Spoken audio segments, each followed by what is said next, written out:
ঢাকাই সিনেমার দর্শকপ্রিয় নায়িকা মাহিয়া মাহি।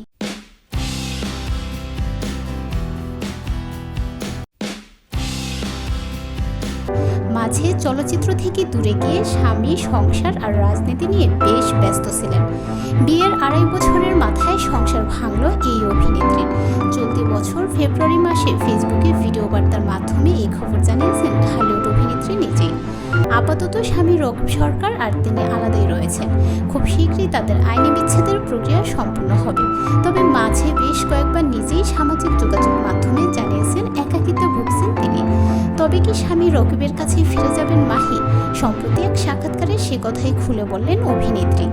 এদিকে অভিনেত্রীর স্বামীর কণ্ঠে উল্টো সুর। কিছুদিন আগে মাহির স্বামী রকিব সরকার একটি গণমাধ্যমকে বলেছেন তিনি মাহির সঙ্গে সংসার করতে চান না। মাহিয়া মাহি বলেন বিচ্ছেদ হবে, কিন্তু বিচ্ছেদেরও তো একটা প্রক্রিয়া থাকে, সেই কাজ চলছে।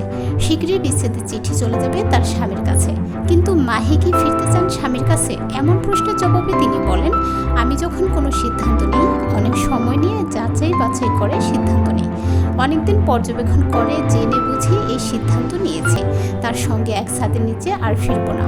কারোর সঙ্গে সম্পর্ক খারাপ হয়ে গেলেও তাকে নিয়ে একটা লাইনেও খারাপ কথা বলতে পারি না। এটি আমার ভালো গুণ না খারাপ গুণ বুঝি না আমি। প্রসঙ্গত 2021 সালে রাজনীতিবিদ ও ব্যবসায়ী কামরুজ্জামান সরকার রকিবকে বিয়ে করেন মাহিয়া মাহি। এটি মাহি ও রকিবের দ্বিতীয় বিয়ে ছিল। এর আগেও 2016 সালে 24 মে সিলেটের ব্যবসায়ী পারভেজ মাহমুদ অপুকে বিয়ে করেছিলেন মাহি। এর কয়েক বছর পরে 2020 সালে মে মাসে সামাজিক যোগাযোগ মাধ্যম ফেসবুকে দেওয়া পোস্টে পারভেজ মাহমুদ অপুর সঙ্গে বিচ্ছেদের কথা জানান মাহি।